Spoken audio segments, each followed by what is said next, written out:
कौन होगा बांग्लादेश का अगला प्रधानमंत्री? चुनाव की घोषणा के बीच रेस में 4 नाम शामिल हैं। बांग्लादेश के चुनावी रण में पहली बार प्रधानमंत्री की रेस में 4 नेता सबसे आगे चल रहे हैं। पहली बार ऐसा हो रहा है, क्योंकि आमतौर पर किसी एक को चुन लिया जाता था, एक से बजाय कई बार 2 लोग हो जाते थे और फिर चुनाव अंजाम दे दिया जाता था, करवा दिया जाता था।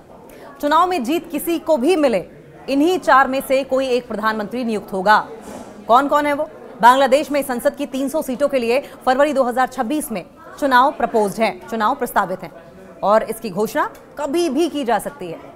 बांग्लादेश में नए सरकार के गठन और प्रधानमंत्री चयन के लिए आम चुनाव की घोषणा कभी भी हो सकती है। चुनाव आयोग ने जातीय संसद की 300 सीटों पर चुनाव कराने की तैयारी कर ली है, पूरी तैयारी कर ली है। शेख हसीना के सत्ता से जाने के बाद इस बार बांग्लादेश का चुनावी सिनेरियो पूरी तरीके से बदल चुका है। पहली बार बांग्लादेश में प्रधानमंत्री पद के लिए 4 बड़े दावेदार हैं। पहली बार ऐसा है, चारों ही दावेदार पहली बार पीएम पद की रेस में शामिल हुए हैं। बांग्लादेश में सरकार गठन के लिए जातीय संसद की 151 सीटों पर जीत जरूरी मानी जा रही है।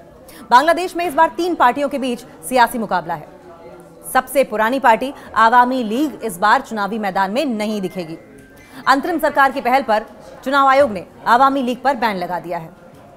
सवाल यह है कि कौन अगला पीएम होगा? तारिक रहमान बांग्लादेश में अब तक सबसे बड़ी विपक्षी पार्टी के रूप में स्थापित बीएनपी नेता तारिक रहमान पीएम की रेस में सबसे आगे हैं। तारिक वर्तमान में लंदन में रह रहे हैं। तारिक पूर्व पीएम खालिदा जिया के बेटे हैं। बांग्लादेश में अब तक जितने भी सर्वे आए हैं उसमें बीएनपी को ही बढ़त दिखाया है कि बीएनपी ही आगे बढ़ रही है। सर्वे अगर रिजल्ट में तब्दील होता है तो तारिक बांग्लादेश के प्रधानमंत्री बन सकते हैं। 2001 में तारिक की मां आखिरी बार बांग्लादेश की प्रधानमंत्री नियुक्त हुई थी। तब से तारिक का परिवार सत्ता से दूर है। जुबैदा रहमान, तारिक की पत्नी जुबैदा भी प्रधानमंत्री की रेस में शामिल है। कहा जा रहा है कि बीएनपी अगर सत्ता में आती है और किसी भी कारणवश तारिक प्रधानमंत्री नहीं बनते हैं तो जुबैदा को यह कुर्सी मिल सकती है। शेख हसीना के तख्ता पलट के बाद से ही जुबैदा बांग्लादेश की सियासत में सक्रिय हैं। एक तरफ जहां जुबैदा के पति लंदन से अब तक बांग्लादेश नहीं आए हैं, वहीं जुबैदा ढाका में बैठकर पार्टी वर्कर्स के साथ लगातार मीटिंग्स कर रही हैं। वैसे भी पिछले 30 साल से बांग्लादेश की सियासत पर महिला नेताओं का ही कब्जा रहा है और ऐसे में जुबैदा की दावेदारी और ज्यादा मजबूत मानी जा रही है। शफीकुर रहमान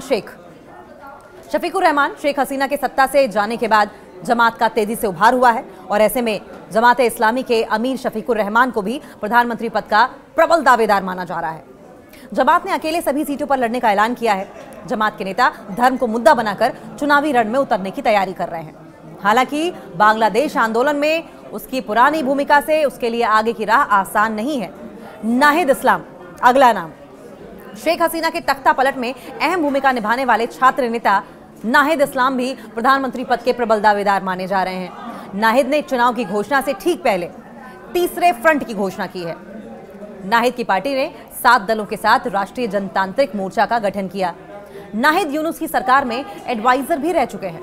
अगर मुकाबला त्रिकोणीय हुआ और नाहिद की पार्टी किंग मेकर की भूमिका में उभरी तो पीएम कुर्सी उन्हें भी मिल सकती है। नाहिद ने खुलकर अभी से इस बात की दावेदारी करनी भी शुरू कर दी है। तो कुल मिलाकर सस्पेंस अब भी बरकरार है, लेकिन पिछले 30 सालों से जैसा देखा जा रहा है कि बांग्लादेश की सियासत या बांग्लादेश की सत्ता की कमान महिलाओं के हाथ में रही है, तो क्या जुबैदा प्रबल दावेदार हैं या फिर 30 साल की जो परंपरा सी बन गई थी ये परंपरा टूटेगी? क्या ये जो 4 नाम हैं, इन 4 नामों के अलावा भी कोई ऐसा है जो प्रधानमंत्री की रेस में अचानक आकर खड़ा हो जाएगा? कोई सरप्राइजिंग एलिमेंट भी देखने को मिल सकता है। ये तो चुनाव की अनाउंसमेंट्स के बाद ही पता चलेगा। शेख हसीना के सत्ता से जाने के बाद इस बार बांग्लादेश का चुनावी सिनेरियो पूरी तरीके से बदल चुका है। पहली बार बांग्लादेश में प्रधानमंत्री पद के लिए 4 बड़े दावेदार हैं। पहली बार ऐसा है, चारों ही दावेदार पहली बार पीएम पद की रेस में शामिल हुए हैं। बांग्लादेश में सरकार गठन के लिए जातीय संसद की 151 सीटों पर जीत जरूरी मानी जा रही है। बांग्लादेश में इस बार 3 पार्टियों के बीच सियासी मुकाबला है। सबसे पुरानी पार्टी आवामी लीग इस बार चुनावी मैदान में नहीं दिखेगी। अंतरिम सरकार की पहल पर चुनाव आयोग ने आवामी लीग पर बैन लगा दिया है। सवाल यह है कि कौन अगला पीएम होगा? तारिक रहमान बांग्लादेश में अब तक सबसे बड़ी विपक्षी पार्टी के रूप में स्थापित बीएनपी नेता तारिक रहमान पीएम की रेस में सबसे आगे हैं। तारिक वर्तमान में लंदन में रह रहे हैं। तारिक पूर्व पीएम खालिदा जिया के बेटे हैं। बांग्लादेश में अब तक जितने भी सर्वे आए हैं उसमें बीएनपी को ही बढ़त दिखाया है कि बीएनपी ही आगे बढ़ रही है। सर्वे अगर रिजल्ट में तब्दील होता है तो तारिक बांग्लादेश के प्रधानमंत्री बन सकते हैं। 2001 में तारिक की मां आखिरी बार बांग्लादेश के प्रधानमंत्री नियुक्त हुई थी। तब से तारिक का परिवार सत्ता से दूर है। जुबैदा रहमान, तारिक की पत्नी जुबैदा भी प्रधानमंत्री की रेस में शामिल है। कहा जा रहा है कि बीएनपी अगर सत्ता में आती है और किसी भी कारणवश तारिक प्रधानमंत्री नहीं बनते हैं तो जुबैदा को यह कुर्सी मिल सकती है। शेख हसीना के तख्ता पलट के बाद से ही जुबैदा बांग्लादेश की सियासत में सक्रिय हैं। एक तरफ जहां जुबैदा के पति लंदन से अब तक बांग्लादेश नहीं आए हैं,